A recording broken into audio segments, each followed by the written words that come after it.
That's called a tambour door. And I made it myself.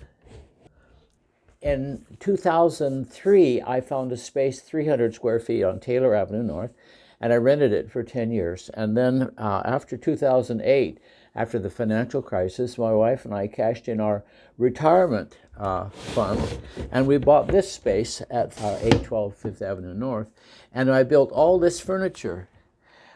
Actually hauled over a lot of recycled furniture from over at the other gallery, and walnut that my neighbor had thrown away, and made furniture. And what you're seeing here is just the southeast wall. There are two other walls, rolling carts, drawers, and a lot in the back room. Thanks for watching.